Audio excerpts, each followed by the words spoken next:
Big Hole River. Terry Rickert laughed, and he said, "Yeah, you can eat your pie first." And I said thanks, and we talked and told our story about why we were there. Terry's wife Karen came out with our pie and milk, and it was delicious. When we finished, I went out to the van and got my guitar. Terry brought over a bottle of Jim Beam rye whiskey and 2 glasses. We told him we both drank rye. I thanked him and pulled out my guitar. A couple of cowboys had come in by then, and some more folks were at the other end of the bar, and I sang "They Call the Wind Mariah," and they all had a fit.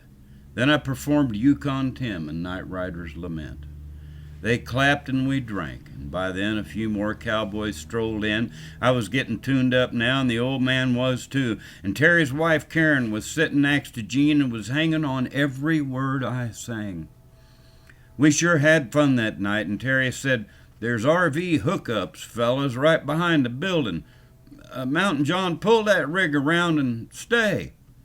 The food and booze was on us tonight." We said thanks, and Gene and I shook hands with everybody and went out to move the van and trailer around. We stayed a month.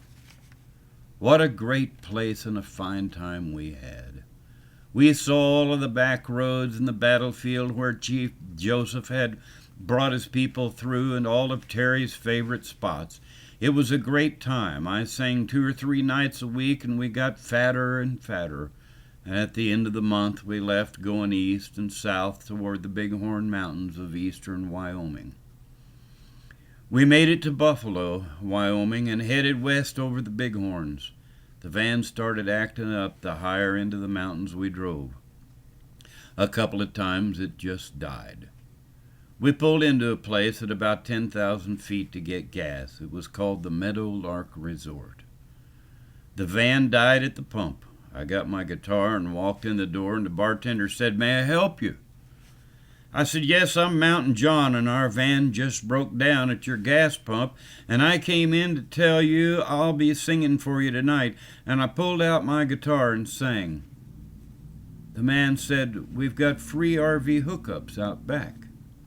I'll get the tractor and move your trailer, and we'll get someone to fix your truck." I said, "Thanks. Tell people I'll be singing at 8 o'clock for 2 or 3 hours. I'll sell tapes and pass the hat." He said, "Great." We stayed 2 weeks. All our meals and drinks were free. It was great.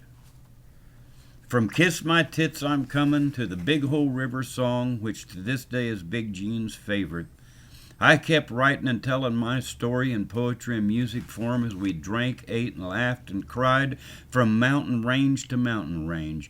As we viewed the beauty we'd been given and shared the freedom we took, our time together that was being spent as 2 modern-day mountain men became more important every day.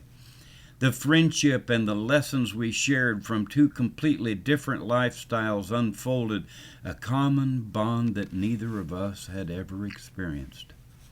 We indeed stood back to back and swore they wouldn't take one of us without going through the other.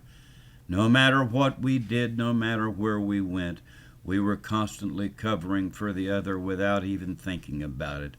I sang and Big Gene sold the tapes, and we both entertained in our own ways all of the people we came in contact with. We indeed put a smile on everyone's face that crossed our path. We were real, and everyone who met us knew there was not a phony bone in either of us. We wandered in and out of these remote mountain vistas and left everyone with a smile on their face, saying, "Who were those masked men? Roy and Dale? Gene and Frog? The Lone Ranger and Tonto? Wild Bill and Jingles? Cisco and Pancho? Billy Graham and George Beverly Shea?" All of these people had done the same for me as I grew up and became a troubadour with a sidekick who was a mentor and partner on the road. Life was fun and free and crazy, but much more was going on than just drinking and raising hell. I wrote a song in Montana that gave closure to Sherry and I, and it was one of the best songs I've ever written, and Gene has to hear it every time I'm with him. The Big Hole River's moving, and baby, I am too. I'm out here in Montana, 1,000,000 miles from you, the prairie dogs and the tumbleweeds and that big old sky so blue. I wonder if you're lonely and did you find somebody new? Do you think about me like I'm thinking now of you? Why is life so crazy? Why is life so blue? Why can't you be happy when I'm not here with you? It's written in the stars, of course. I know all this is true. I wish things had been different, 'cause I'm sure missing you. Goodbye, gentle lady. I'll see you in a dream, around a mountain campfire in Montana in the spring. I wonder if you're lonely, and if you found somebody new, and do you think about me like I'm thinking now of you?